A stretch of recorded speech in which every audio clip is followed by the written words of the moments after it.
इस वीडियो में हम बात करेंगे साल 2000 की फिल्म मी यू देम के बारे में, जो डार्लीन नाम की एक औरत की अजीब सी कहानी है जो 3 मर्दों से शादी करके उन तीनों के साथ एक ही घर में रहती है। ब्राजील के एक छोटे से इलाके में रहने वाली डार्लीन एक दिन अपने घर से निकलने की तैयारी करने लगी। उसने अपनी माँ को बताया कि वो अपने पहले बच्चे को जन्म देने वाली है, इसलिए उसे घर से दूर जाना होगा। और उसकी माँ ये दुआ मांगने लगी कि वो एक बेटी को जन्म ना दे। अपने सुनसान इलाके से निकलकर वो एक चर्च में गई, जहाँ वो अपने बॉयफ्रेंड का इंतजार करने लगी। पर बहुत देर तक उसका इंतजार करने के बाद भी वो वहाँ उससे शादी करने नहीं आया, इसलिए हार मानकर डार्लीन वहाँ से चली गई।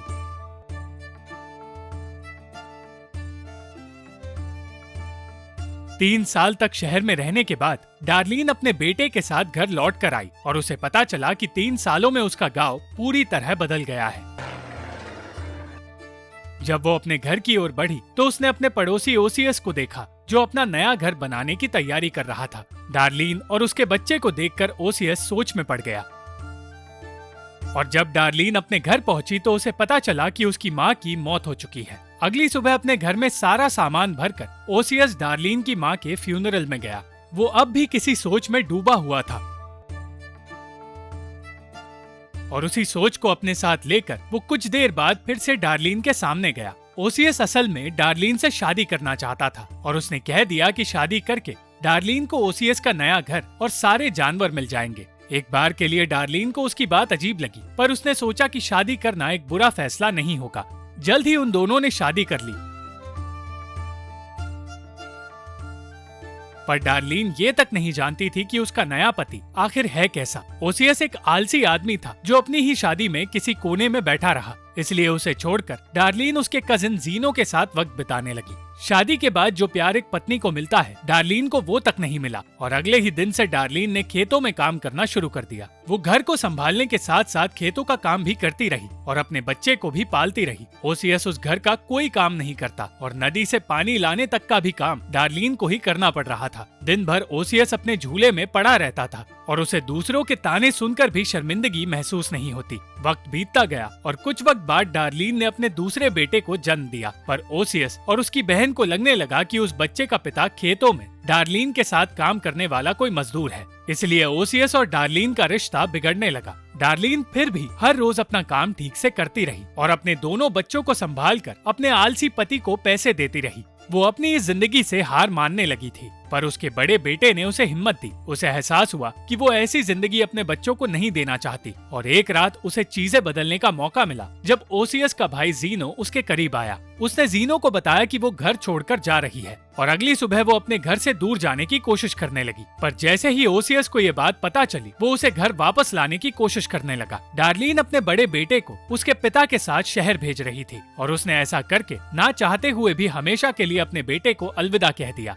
वहाँ से आगे बढ़ने से पहले ही ओसियस उस तक पहुँच गया और वो डार्लीन और उसके छोटे बेटे को वापस घर ले आया। डार्लीन घर लौटकर खुश नहीं थी और वो अपने बेटे से अलग होकर भी निराश थी, पर वो जानती थी कि अपने इस फैसले से डार्लीन उसे एक बेहतर जिंदगी जीने का मौका दे रही है। धीरे धीरे डार्लीन और जीनो की दोस्ती बढ़ गई और वो दोनों एक दूसरे के साथ वक्त बिताने लगे और कुछ वक्त बाद ये दोस्ती प्यार में बदल गई। डार्लीन छुप छुप कर जीनो से मिलने लगी। जीनो के आसपास रहकर उसे वो खुशी मिलने लगी जो उसे ओसियस ने कभी नहीं दी और एक दिन उन दोनों ने प्यार का इजहार किया। जीनो इस खुशी में इतना गुम हो गया कि वो ओसियस की बीमार माँ को भी भूल गया और उसी दिन उनकी मौत हो गई। उनकी मौत के अगले ही दिन ओसियस की बहन रेचल ने अपने कजिन जीनो को घर से निकाल दिया और अब जीनो ओसियस के घर में रहने लगा। इस फैसले की वजह से उसे डार्लीन के करीब रहने का मौका मिला। एक दिन जीनो ओसियस से कहने लगा कि डार्लीन सब कुछ अकेले संभाल रही है और एक मर्द होने के नाते ये सारे काम उन दोनों को करने चाहिए। ओसियस को ये कहते हुए भी शर्म नहीं आई कि डार्लीन के साथ अब घर के सारे काम जीनो को करने चाहिए। वो बेफिक्र होकर डार्लीन के साथ रह रहा था और उसकी बेफिक्री की वजह से डार्लीन और जीनो अपना अफेयर जारी रख पाए। बिना किसी डर के वो दोनों दिन रात साथ रहने लगे।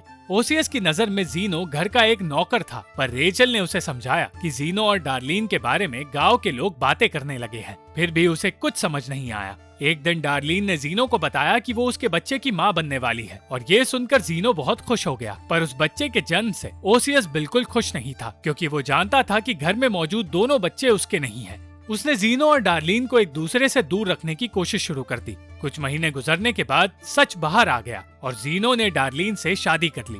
वो तीनों अपने बच्चों के साथ उसी घर में साथ रहने लगे, पर डार्लिन के जीने का तरीका अब भी बदला नहीं। वो हर रात बार में अपनी खुशी के लिए जीनो और ओसियस के साथ नाचने गाने जाया करती है।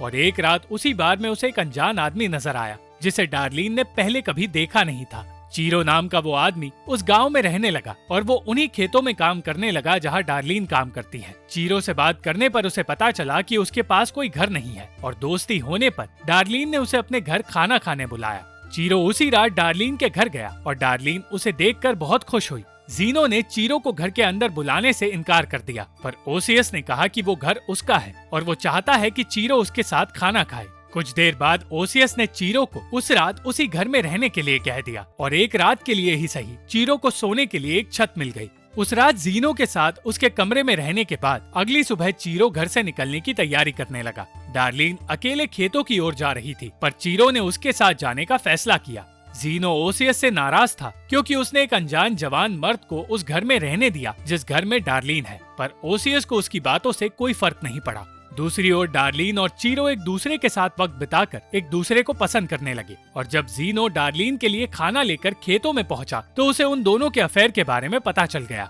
उस शाम जब डार्लिन घर लौटी तो वो समझ गई कि जीनो सच जानता है, पर सच जानने के बावजूद जीनो ने उससे कुछ नहीं कहा। चीरो अब हर रोज उस घर में आने लगा और एक दिन ओसियस ने कह दिया कि चीरो को तब तक उस घर में रहना चाहिए जब तक उसे कोई नया घर ना मिल जाए, और ये सुनकर जीनो और ज्यादा परेशान हो गया। चीरो भी अब उस परिवार का हिस्सा बन गया और जीनो को ना चाहते हुए भी उसके साथ रहने की आदत डालनी पड़ गई। ओसियस को इस सब से कोई फर्क नहीं पड़ रहा था क्योंकि 3 लोगों के घर में होने से उसकी जिंदगी आसान हो गई और उसे अब कोई भी काम करने की जरूरत नहीं थी। चीरो और डार्लिन का रिश्ता आगे तो बढ़ रहा था, पर डार्लिन का कहना था कि चीरो को अपनी उम्र की किसी लड़की को ढूंढकर उससे शादी कर लेनी चाहिए। चीरो ने कह दिया कि वो सिर्फ डार्लिन के साथ रहना चाहता है और वो जल्द ही इस गांव को छोड़ने वाला है, इसलिए डार्लिन को उसके साथ चलकर इस घर को छोड़ देना चाहिए। उस रात डार्लिन ने जीनो को बता दिया कि चीरो उसे अपने साथ ले जाना चाहता है और वो इनकार कर नहीं पाएगी क्योंकि वो चीरो के बच्चे की माँ बनने वाली है। एक बार के लिए ये सुनकर जीनो नाराज हुआ,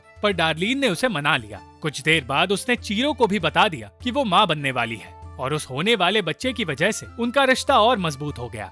अब ओसियस को लगने लगा कि उसे चीरो को घर से निकाल देना चाहिए और जीनो उसे ऐसा करने से रोकने लगा। उसने ओसियस को सच बता दिया और कहा कि अगर उसने चीरो को घर से निकाला तो डार्लिन भी उसके साथ चली जाएगी।